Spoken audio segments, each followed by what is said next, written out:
네, 안녕하세요, 여러분. 반갑습니다. 오늘부터 40여 강에 걸쳐 가지고 우리 공무원 행정법에 대해서 강의, 기본 강의를 시작하려고 합니다.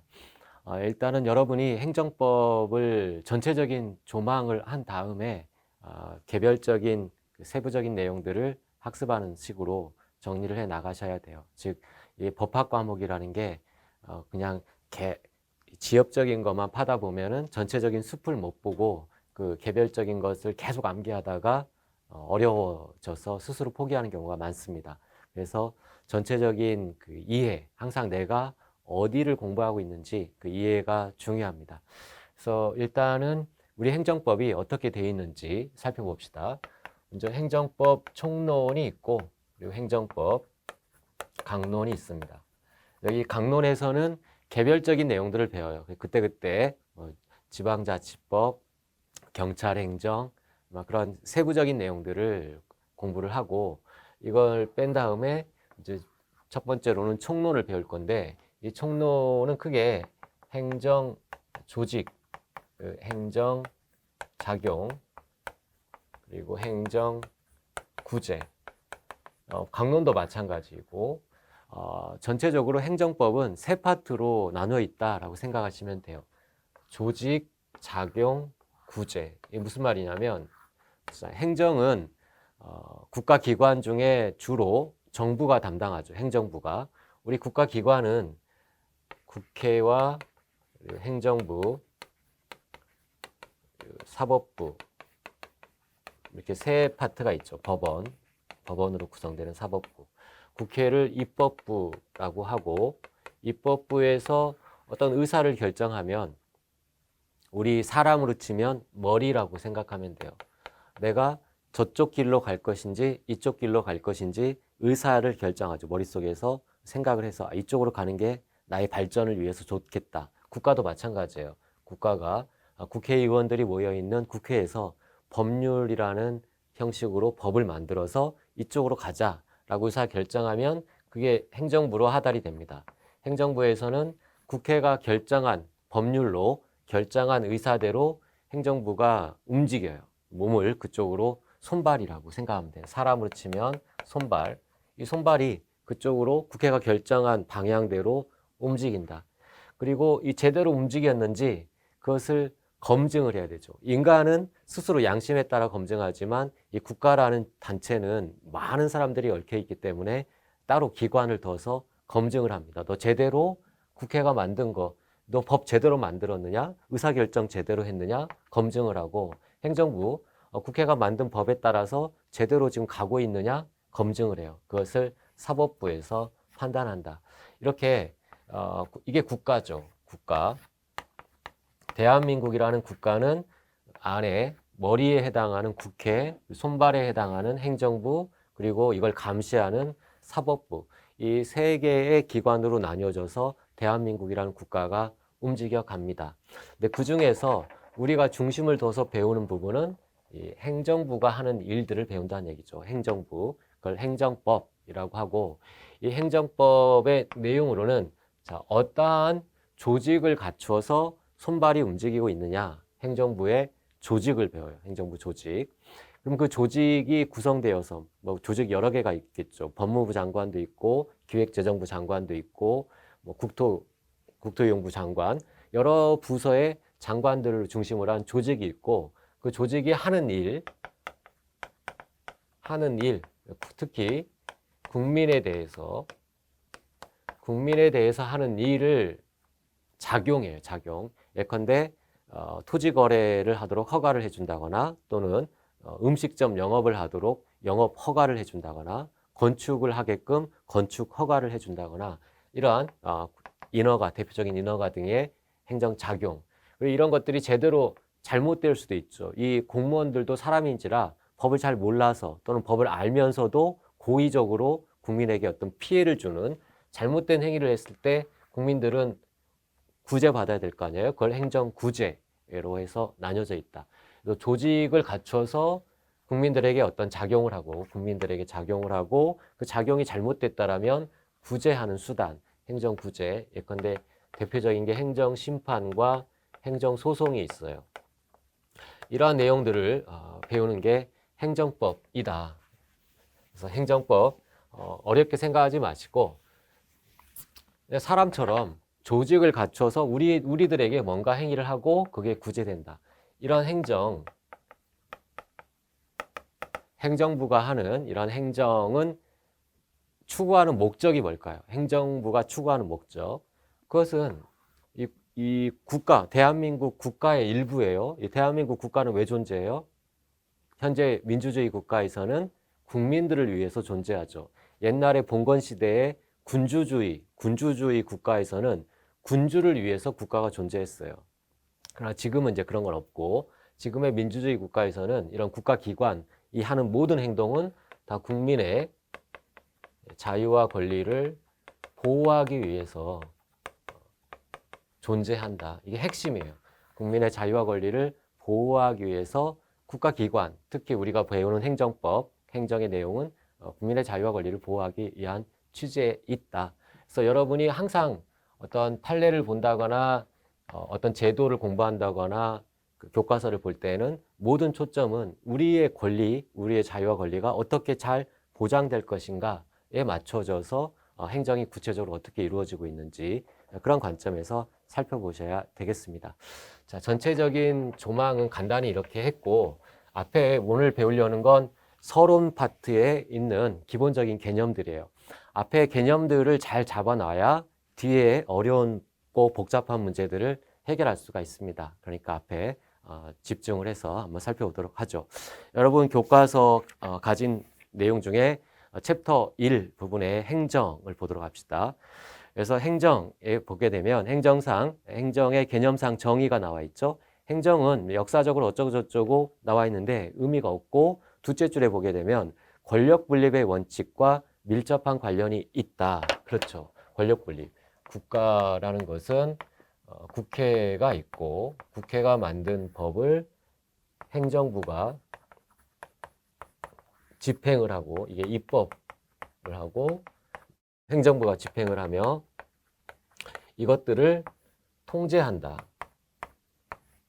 이것들을 통제하는 기관이 법원이다.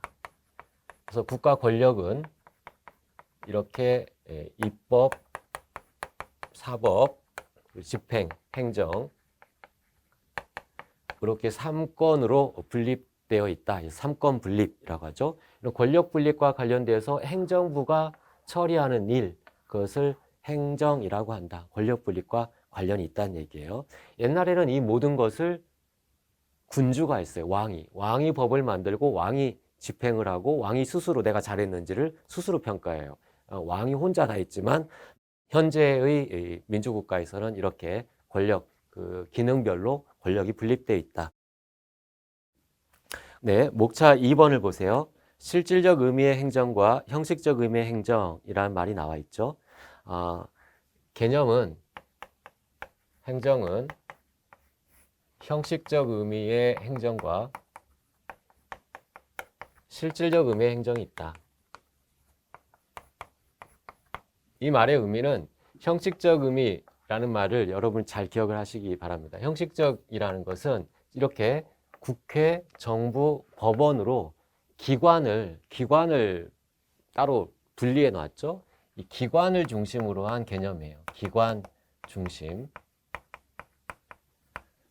중심으로. 즉 정부가 대통령을 중심으로 하는 정부가 행하는 일, 그것을 형식적 의미의 행정이라고 해요. 기관, 주체를 중심으로 정부가 하는 일은 형식적 의미의 행정. 실질적 의미의 행정은 그 내용을 보는 거예요. 내용. 그 내용이 손발이 하는 일이다. 국민에게 어떤 세금을 걷고 국민에게 어떤 주거 환경을 만들어주고 우리의 직접적인 어떤 집행과 관련된 일이다라고 하면 그것을 실질적 의미의 행정이라고 이야기합니다. 자, 그 내용을 교재를 가지고 한번 살펴보죠. 목차 1번의 실질적 의미의 행정은 그 표의 첫째 줄에 보면 국가 작용 중에 법을 만드는 일, 입법, 재판을 하는 일, 그걸 사법이라고 그래요. 그런 법을 만들거나 재판을 하는 입법과 사법을 제외한 나머지를 행정이라고 한다. 손발이 하는 실질적 내용을 가지고 판단하는 개념이에요. 이에 비해서 그 다음 목차 2에 보면 형식적 의미의 행정이라는 말이 있죠. 이 형식적 의미의 행정은 첫째 줄에 행정부에 속하는 기관의 동그라미 있어요. 즉 정부, 행정부라는 행정기관, 정부가 행하는 일이면 모두 다 형식적 의미의 행정이라고 한다. 셋째 줄에 있는 것처럼 행정기관에 의해서 행해지는 모든 활동을 실질적 의미의 행정이라고 한다. 따라서 우측에 그 목차 3번의 도표를 보세요. 도표에 형식적 의미의 행정과 실질적 의미의 행정, 더 나아가서 사법 그리고 입법까지 다 소개해 놨어요. 그 칼럼 중에 왼쪽 편에 보면 형식적 의미의 입법이라고 나와 있죠. 그것을 국회라고 옆에 적어주세요. 국회가 하는 일, 그것이 형식적 의미의 입법이에요. 그 다음에 형식적 의미의 행정, 거긴 정부라고 적어주고 정부가 하는 모든 일들은 형식적 의미의 행정이라고 한다. 그 다음 세 번째 칼럼에 형식적 의미의 사법이라고 나와 있죠. 거기는 법원이라고 되어 있어요. 법원이 하는 모든 일들을 형식적 의미의 사법이라고 한다. 즉 형식이라는 말은 기관, 어떤 기관에서 하느냐, 어떤 주체가 하느냐, 그걸 기준으로 판단한다는 얘기 있어요. 그 다음에 오른쪽 칼럼 쪽에 보면 첫 번째 그 행에 실질적 의미의 입법 있죠. 이건 내용을 말하는 거예요. 내용. 실질은 내용, 법을 만드는 내용, 그리고 실질적 의미의 행정, 이것도 내용으로 국민의 복리를 증진시키거나 어떤 손발이 직접적인 구체적인 행위를 하는 것, 이것을 내용을 기준으로 실질적 의미의 행정, 실질적 의미의 사법은 실질적인 재판, 징계를 하거나 재판을 하는 그것이 실질적 의미의 사법이라고 해요. 따라서 두 번째 행에 보면 아까 형식적 의미의 입법은 국회로 바꿔서 보시면 돼요. 즉 국회가 하는 일, 국회가 하는 것은 대표적으로 실질적 입법은 하겠죠. 대표적인 게 법률을 제정하거나 규칙을 제정하거나 하는 일들. 그런데 이러한 그 실질적 의미의 입법, 그 내용을 기준으로 법을 만드는 것이 실질적 의미의 입법이에요. 그것은 대표적으로 국회가 당연히 많이 하겠죠. 국회는 당연히 입법 활동을 하게 되고, 두 번째 그 다음 밑에 있는 형식적 의미의 행정, 즉 정부에서도 법을 만든다. 즉 법을 만드는 실질적 입법 내용을 정부도 한다. 그게 대통령령과 총리령, 부령 등의 법규명령이죠. 이러한 법규명령은 그 주체를 놓고 보면은 정부가 하기 때문에 형식적 의미의 행정에 속하지만 그 내용을 놓고 보면 실질적 의미의 입법, 법을 만드는 거니까 입법에 해당한다는 얘기예요. 그리고 형식적 의미의 사법, 즉 법원이죠. 법원도, 그러니까 사법부, 법원도 실질적 의미의 입법을 한다. 법을 만든다. 대법원 규칙은 대법원에서 만듭니다. 즉 법원에서 만들기 때문에 실질적 의미의 입법을 형식적 의미의 사법에서 한다는 얘기예요. 그래서 좀 말이 어렵습니다. 이 형식적 의미의 입법, 사법, 행정 이것은 그 기관으로 바꿔서 보시면 쉬워요. 그리고 실질적이라는 건 내용을 중심으로, 실질적 입법은 법을 만드는 거고, 실질적 집행, 행정은 국민의 권리 의무를 증진시키는 구체적인 행위들을 말하고 우리에게 직접 와닿는 구체적인 것들. 실질적 의미의 사법, 이것은 재판 기능, 그 재판, 내용이 재판인 것을 말한다. 따라서 세 번째 행에 보면 실질적 의미의 행정을 밑으로 쭉 보면 행정을 국회에서도 행정을 하는 경우가 있다. 그것이 국회 사무총장이 소속 직원을 임명하거나 해임, 파면 이런 것들이 행정이죠. 국회도 행정을 한다. 예산을 집행하는. 그 다음에 두 번째, 정부는 당연히 행정을 많이 하겠죠. 그건 당연한 내용이고, 세 번째, 법원도 행정을 할 수 있다. 예컨대 등기사무라든가 경찰, 법정에서 소란을 피우면 경찰 행정을 한다거나 가두거나 감치를 시켜요. 이런 것들은 법원에서 하는 행정이다. 그 다음에 사법을 보면 국회도 사법활동을 한다. 예컨대 재판을 하는 거예요. 어떻게 재판을 하느냐? 국회의원의 자격을 심사해서 의원직을 박탈하는, 넓게 보면 그 내용을 들여다보면 재판 기능이에요. 국회도 재판 기능을 한다. 그다음에 정부도 재판 기능을 한다. 행정심판위원회의 행정구제 방법으로 행정심판이 있는데 이런 행정심판위원회를 정부 소속이에요. 행정심판위원회, 토지수용위원회, 징계위원회, 공무원 징계하는 소청심사위원회 이런 것들이 정부가 하는 사법 기능에 해당하게 된다. 그리고 뭐 법원은 당연히 재판 기능을 하게 되겠죠. 밑에 목차 3번의 행정의 분류를 봅시다. 주체에 따른 분류에서 먼저 보면 국가가 하는 행정을 국가행정, 그리고 지방자치단체나 공공단체가 하는 행정을 자치행정, 그리고 이런 공공단체나 개인이 국가로부터 위임을 받아서, 즉 네가 해라 라고 떠넘겨 받아서 하는 행정을 위임행정이라고 합니다. 위임행정은 둘째 줄에 괄호에 있어요. 단체 위임 사무, 기관 위임 사무, 그리고 개인에게 위임된 사무에서 사인 위임 사무 있어요. 보세요. 원래 A라는 사무가 국가의 사무예요. 국가의 사무. 근데 국가가 모든 사무를 처리할 수 없으니까 밑으로 떠넘겨요. 그래서 이 A라는 사무를 떠넘기는 걸 위임한다라고 그래요. 위임. 그 누구한테 위임할 수 있느냐? 첫 번째는 지방자치단체에게 위임할 수 있어요. 지방자치단체. 시, 도, 구. 서울시에다가 위임한다. 또는 경기도에다 위임한다. 또는 서초구. 서울시의 서초구에 위임한다. 이런 지방자치단체에다가 위임한 이런 사무를 단체에 위임했다라고 해서 단체 위임사무라고 합니다. 두 번째로는 단체에 위임하는 것이 아니라 장한테 위임할 수 있어요. 장. 예컨대 시장, 도지사, 구청장, 사람이죠. 이 장. 장한테 위임한 사무, 이것을 기관 위임 사무라고 해요. 기관 위임 사무.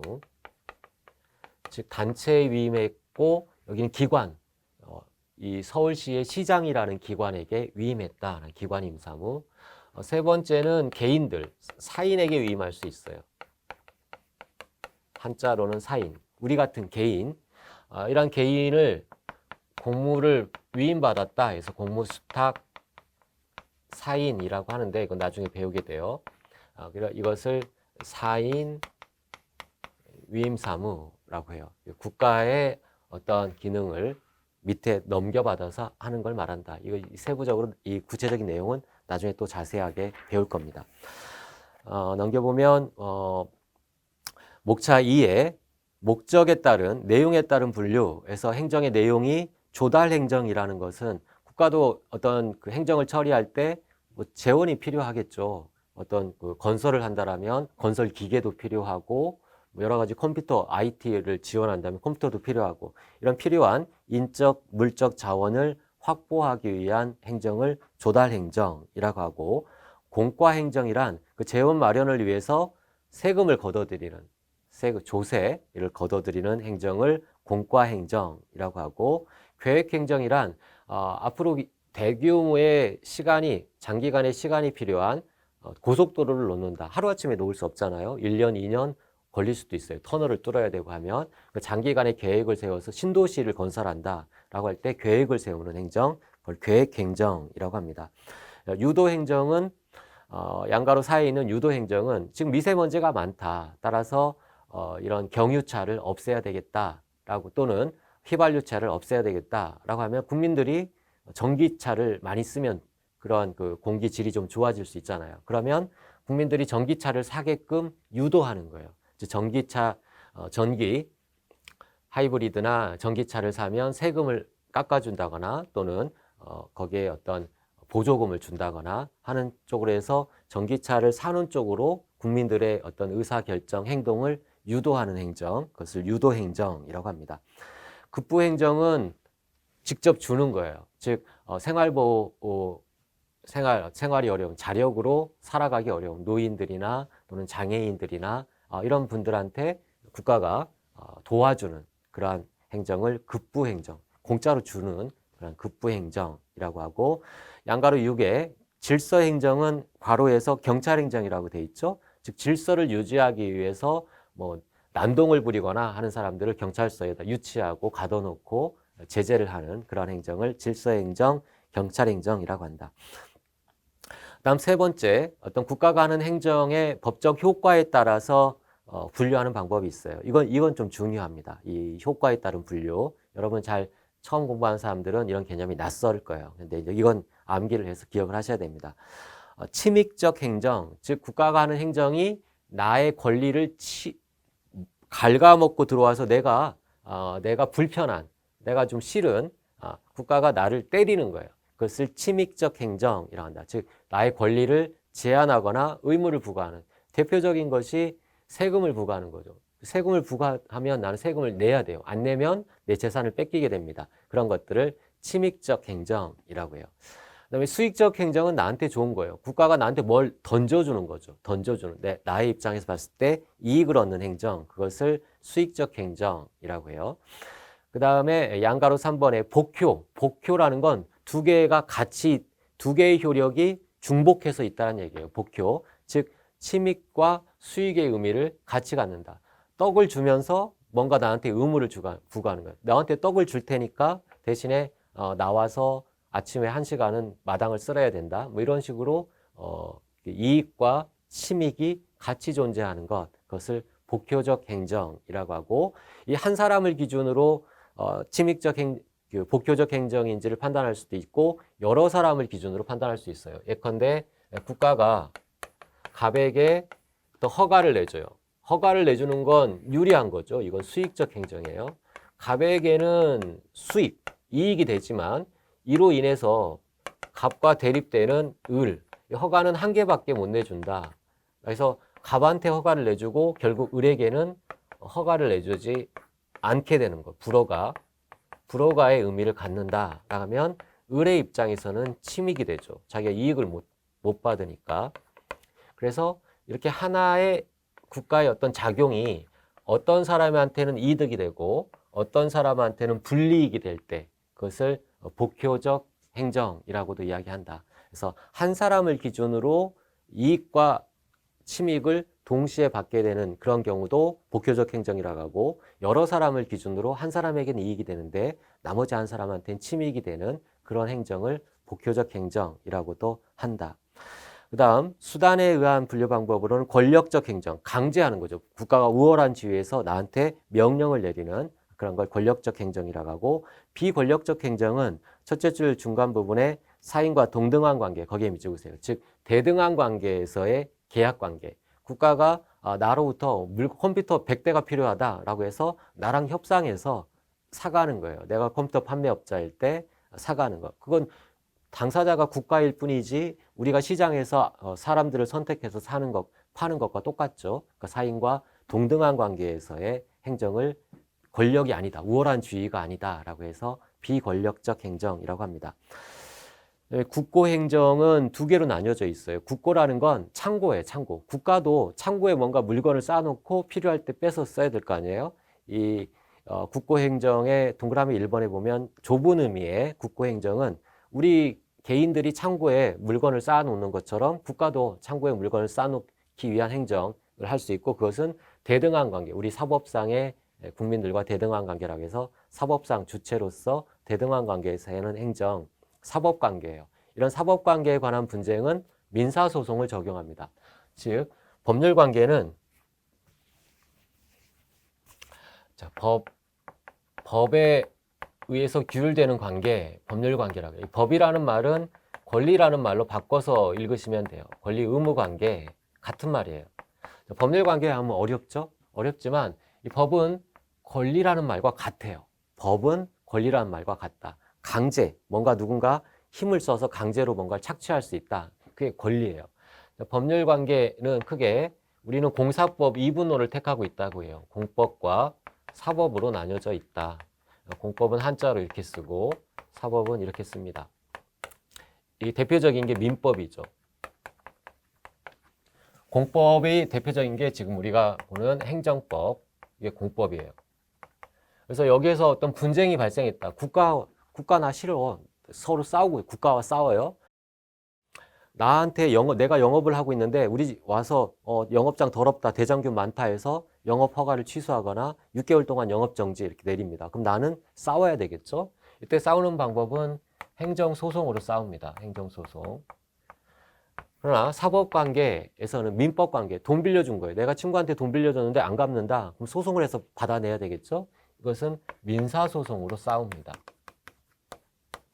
즉 무슨 말이냐면 이런 법률 관계는 크게 우리 법은 둘로 쪼개져 있다는 얘기예요. 공법과 사법으로 쪼개져 있는데 이 중에서 공법상의 분쟁은 행정소송으로 처리하고 사법상의 분쟁은 민사소송으로 처리한다. 그런데 이 국가가 하는 행정 중이라 하더라도 협의의 국고행정, 이건 사경제 주체로서의 대등한 관계예요. 그래서 국가의 행위도 국가의 법률 관계 또 둘로 나뉘어질 수 있다는 얘기예요. 공법 관계로서의 법률 관계가 있고 사법 관계로서의 법률 관계가 있는데 이건 다른 말로 사경제 주체로서 하는 활동이다라고 이야기해요. 다른 말로 하면 개인과 대등한 관계다. 시장에서 국가도 물건 사는 거예요. 시장에서 자기들 회식하는데 소고기 필요하다. 그럼 소고기 사는 거. 자기 공무원들 회식하는데 소고기 사서 구워 먹어야 되겠다. 소고기 사는 거. 이건 국가가 사는 거라 하더라도 우리 개인들이 이 사경제라는 건 시장이 시장. 시장에 가서 물건을 사는 것과 똑같다. 대등한 관계라는 얘기예요. 여기서 분쟁이 발생하면 이건 민사소송, 사법관계에 해당해서 민사소송을 하고 공법관계에서 분쟁이 발생하면 행정소송으로 가요. 따라서 국가의 행위가 항상 행정소송으로 가는 건 아니다. 그것이 공법관계냐 사법관계냐를 나눠서 봐야 되는데 양자를 구별하는 기준은 이 사경제 주체로서 활동한 것이냐 또는 대등한 관계에서 개인과 대등한 관계에서 활동한 것이냐 그렇다면 그건 사법관계이니까 민사소송으로 처리하게 된다. 그런데 지금 읽었던 것처럼 협의의 국고행정, 사경제 주체로서의 활동이기 때문에 분쟁은 민사소송으로 처리한다라는 이야기예요. 그런 다음에 5번도 마찬가지죠. 법적 형식에 따라 국가가 하는 행정이 공법상의 행정이면 공법이 적용되게 되고 사법상의 행정이라면 사법의 규율을 받게 된다. 사법의 규율을 받는 대표적인 게 지금 읽었던 협의의 국고행정이라고 한다. 다음 특수한 국가의 행위 중에는 통치행위라는 개념이 있습니다. 통치행위. 자, 통치행위라는 건 국가가 하는 행위는 어떤 제재를 받는다고 했죠. 국민들한테 어떤 영향을 주기 때문에 네가 잘했는지 못했는지 행정구제, 행정심판이나 행정소송을 통해서 국가의 행위를 취소할 수 있어요. 국가의 행위를 취소할 수 있다. 즉 사법 통제를 받는다는 얘기예요. 입법부도 사법 통제를 받고 아까 그림을 그렸죠. 그리고 행정부도 사법 통제를 받아요. 이렇게. 감시, 사법부, 법원의 감시를 받는다. 그런데 통치행위는 이 사법부의 통제를 받지 않는다. 즉, 통치행위는 행정부가 하는 행위 중에 이 통치행위, 이것은 사법부의 통제를 받으면 안 되지 않을까? 이건 좀 그냥 인정해줘야 되지 않을까? 이런 의문이 드는 행위, 그것을 통치행위라고 해요. 통치행위.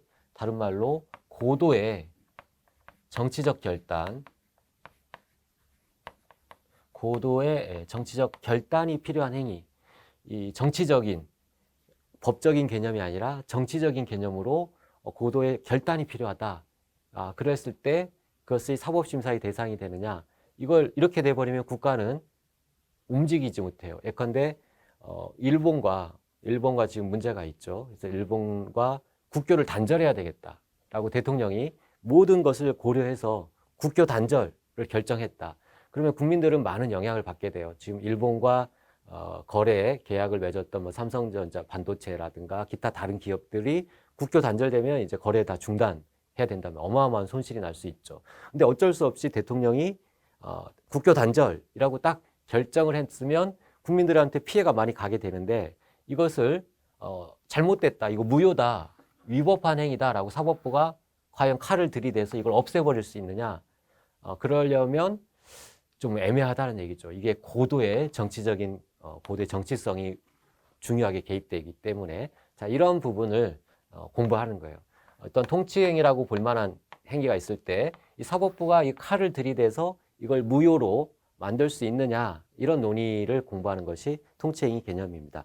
그래서 의 부분에 보세요. 통치권자의 고도의 정치적 결단행위, 거기에 밑줄, 고도의 정치적 결단이 국가 이익에 직접적으로 관련되는 행위는 사법부가 이 법원이 사법심사로 칼을 들이대서 무효, 탁 처벌, 목을 쳐버릴 그러기에는 조금 애매하다. 왜냐하면 이 행정부는 국민들의 지지를 받은 집단이에요. 대통령 국민들이 뽑았잖아요. 사법부 얘는 법관은 국민들이 뽑은 자들이 아니에요. 지들의 이익을 위해서 잘못된 판단을 내릴 수도 있는 집단이에요. 하지만 국민들의 전폭적 지지를 받는 대통령이 결정한 것은 간접적으로 보면 국민들이 결정한 것과 마찬가지예요. 그래서 함부로 칼을 들이대기는 조금 어렵다. 그런 논의를 통치행위라고 합니다. 그래서 판례를 기억해야 되는데 칼을 들이댈 수 있다. 즉 통치행위의 개념을 부정하고 사법심사를 인정한 그러한 사례가 있고 이건 칼을 들이대면 안 되겠다. 사법심사를 배제한 그런 판례 두 개를 나눠서 암기를 하셔야 됩니다. 그다음에 목차 3번에 보면 이러한 통치행위를 논의하기 위한 전제 조건으로는 셋째 줄에 보면 통치행위 이론의 논의 전제 조건은 개괄주의다라는 말이 있어요. 거기에 밑줄. 무슨 말이냐면 이 개괄주의라는 건 열거주의라는 말과 대립되는 말인데 옛날을 생각하시면 돼요. 옛날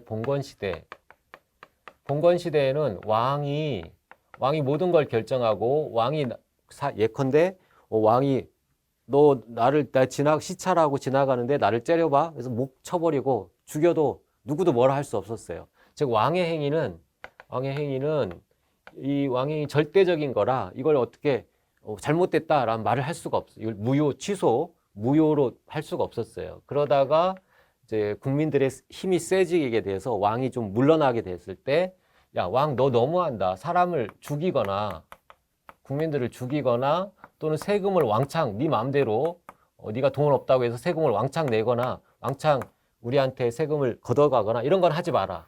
이런 것들은 네가 잘못하면 사법부가 법원에서 이걸 무효로 즉 심사를 한다는 거. 사법부가 심사해서 무효로 만들 수 있다. 라고 몇 개를 정했어요.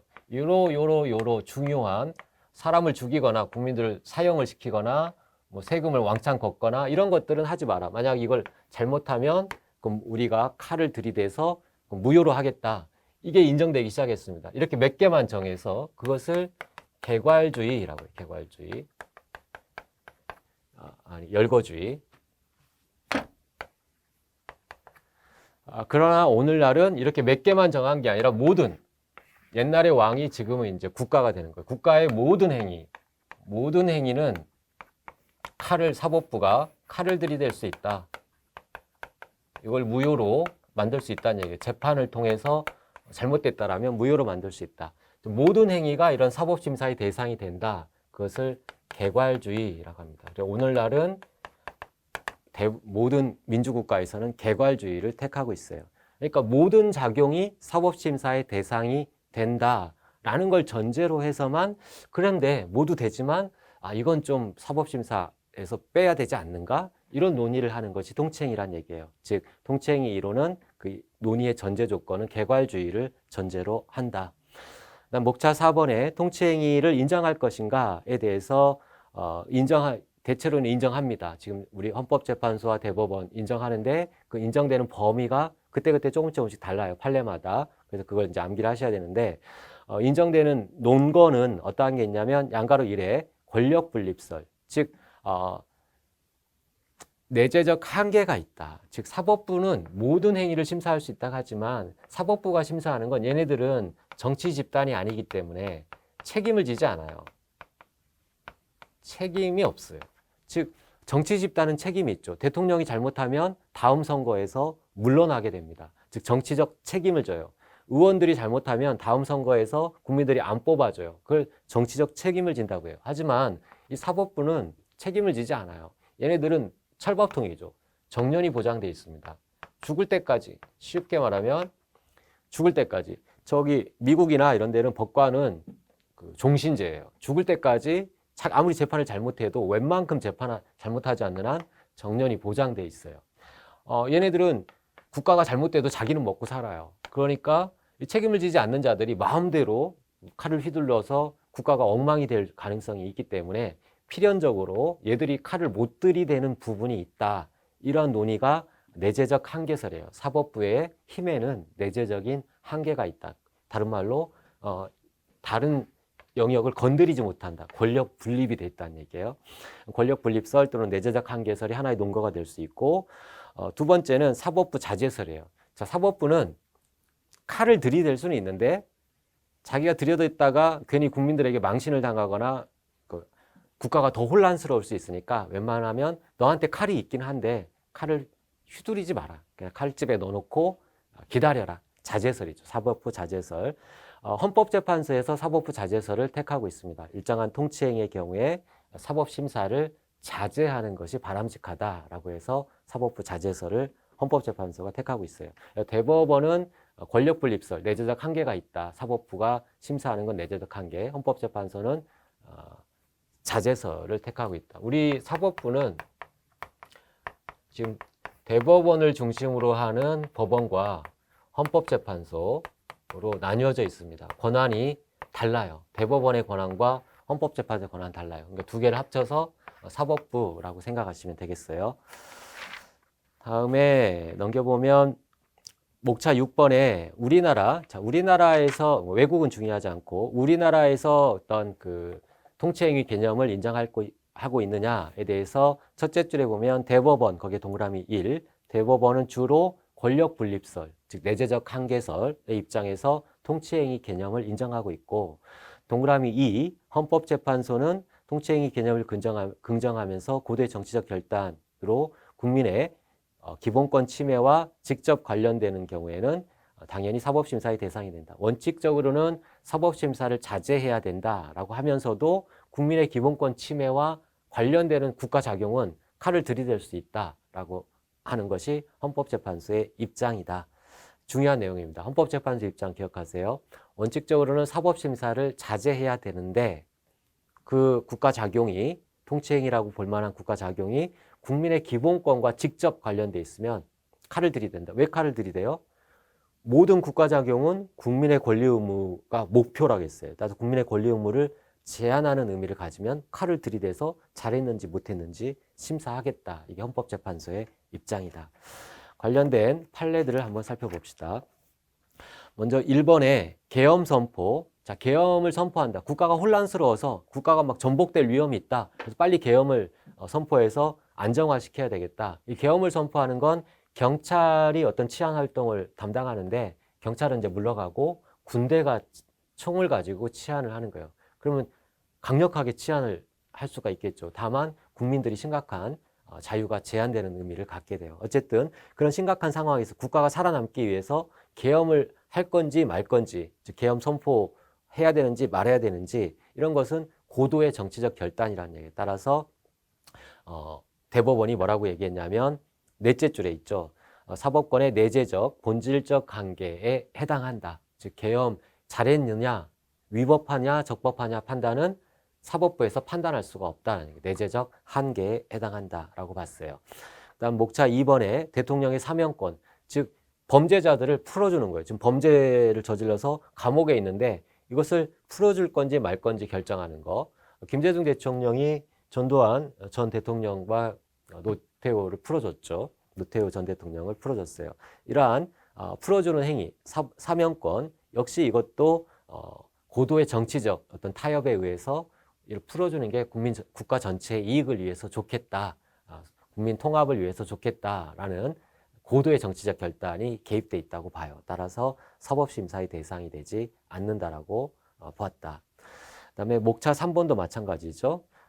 대통령의 사면권 행사는 사법심사의 예외가 된다. 사법심사를 할 수가 없다. 그다음 목차 4번에 한일 국교 정상화를 반대하는 사태를 수습하기 위해서 대통령이 비상계엄을 선포하는 행위. 이 비상계엄 선포 행위는 대법원에서 뭐라고 봤다고요?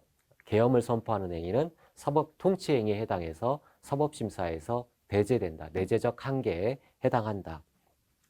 오로지 그 계엄심사가 적법한지 여부는 마지막 줄도 기억합시다. 오로지 정치기관인 국회에 있다. 국회는 정치기관이에요. 즉 정치라는 말은 국민들의 의사에 따라 따라지는 게 정치예요. 그러나 사법부는 국민의 의사에 따라서는 안 됩니다. 사법부는 법률에 따라서만 재판해야 돼요. 국민들의 여론에 따라서 재판하면 안 돼요. 사법부는 정치기관이 아니에요. 그래서 사법부는 법률기관이고 국회나 정부는 정치기관입니다. 국민의 의사를 존중해서 국민의 의사에 따라서 방향을 나아가야 돼요. 하지만 사법부는 여론에 따라 재판하면 안 된다. 이렇게 나눠져 있어요. 따라서 비상계엄이 적법하냐 아니냐는 국회에서 국회 계엄 해제를 요구할 수 있어요. 국회 정치기관인 국회에서만 판단해야 된다. 목차 5번에 자이툰 부대 이라크 파병 사건. 즉 이라크에 우리나라 국군을 파병했어요. 그랬더니 이거 헌법에 보면 침략을 목적으로 한 전쟁은 금지되어 있어요. 우리나라 헌법에 침략 전쟁은 금지되어 있어요. 그러니까 이제 국민들이 뭐라고 소송을 했냐면 이라크는 침략 전쟁이다. 미국이 이라크를 침략하고 있는 거다. 그런데 그 침략 전쟁에 우리 국군을 도와주기 위해서 파병한 건 우리도 침략 전쟁에 가담한 것이다. 이건 위헌이다. 따라서 다시 데려와라 라고 소송을 한 것에 대해서 헌법재판소는 뭐라고 했냐면 이렇게 국군을 해외에 파병하는 것은 고도의 정치적 결단, 통치행위에 해당한다. 따라서 마지막에서 둘째 줄에 있죠. 헌법재판소의 사법적 기준만으로 이를 심판하는 것은 자제해야 된다. 이 헌법재판소 입장이에요. 사법심사를 자제해야 된다. 즉 칼을 들이대지 않았습니다. 그냥 유유하게 놔둔 것이죠. 그 다음 통치행위를 부정한 예에서 계엄을 선포했다 하더라도 명백하게 잘못됐을 때 예컨대 밑에서 셋째 줄에 있죠. 계엄 선포나 확대가 국헌문란, 즉 국가를 먹어버리려고 우리나라를 먹어버리려는 일부 군인들이 계엄 선포에서 쿠데타를 일으켜서 먹어버리려는 그 국헌문란의 목적이라고 해요. 국헌문란의 목적으로 계엄을 선포하고 확대하는 건 그건 사법심사 할 수 있다라고 봤습니다. 그래서 국헌문란의 목적이 거기에 추가되면 사법심사의 대상이 된다. 즉 통치행위가 아니다라는 거 기억하시고 두 번째 판례는 대북 송금, 노무현 대통령 때 얘기죠. 북한과 잘해보기 위해서 북한에다가 돈을 보냈어요. 대북 송금행위. 그런데 북한에다 돈을 보냈는데 적법한 절차에 따라서 국회의 동의를 얻고 적법한 절차에 따라서 보냈으면 상관이 없습니다. 그런데 아무도 모르게 비밀스럽게 밀서를 통해서 비밀스럽게 보냈다. 자, 이거 이 국판에 송금한 거 고도의 정치적 결단으로 사법심사에 배제되느냐? 아니에요. 사법심사를 했습니다. 관련자들 처벌했어요. 그래서 사법심사의 대상이 된다. 그다음 세 번째는 서운 취소. 서운은 훈장이에요. 자, 훈장을 줄까 말까?